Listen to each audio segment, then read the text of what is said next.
भाई Jinping tension में, क्योंकि उनको उनके ट्रंप से अच्छे रिश्ते नहीं और न भारत से। जिनपिंग को पता है कि अब ये जोड़ी मिलकर उसे पानी पिलाएगी। ट्रंप तो वो नेता हैं जिन्होंने अपने पिछले कार्यकाल में ही चीन के खिलाफ ट्रेड वॉर शुरू कर दिया था। चीन से आयात होने वाले सामानों पर भारी कस्टम ड्यूटी लगा दी थी। इससे अमेरिका में चीन का सामान बिकना मुश्किल हो गया था।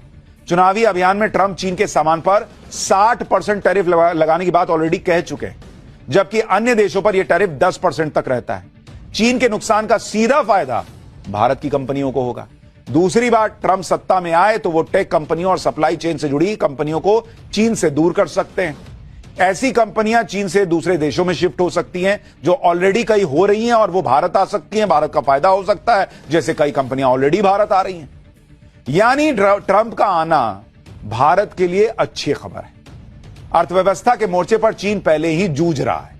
ट्रंप के आने से उसकी मुसीबत और बढ़ सकती है। पूरी दुनिया में इस वक्त भारत और चीन की बात हो रही है। लोग कह रहे हैं कि क्या ही गजब हो रहा है, चीन और भारत की इतनी जबरदस्त दोस्ती कैसे होने लगी, लोग पूछ रहे हैं। चीन तो भारत की दोस्ती के लिए ऐसा बिछा जा रहा है, दोस्ती को लेकर ऐसे ऐसे बयान दे रहा है चीन, जिन्हें सुनकर ही ट्रंप का बीपी हाई हो रहा होगा। भारत और चीन की दोस्ती की सबसे बड़ी खबर तो आज आई है।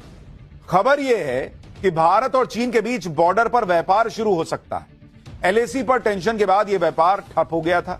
अब 5 साल बाद इसके फिर से तेजी पकड़ने की संभावना है। इसके लिए भारत और चीन के बीच बातचीत चल रही है। यह खबर डोनाल्ड ट्रंप के लिए एक बहुत बड़ा झटका है, क्योंकि ट्रंप इस वक्त ट्रेड को लेकर भारत और चीन दोनों से भिड़े हुए हैं।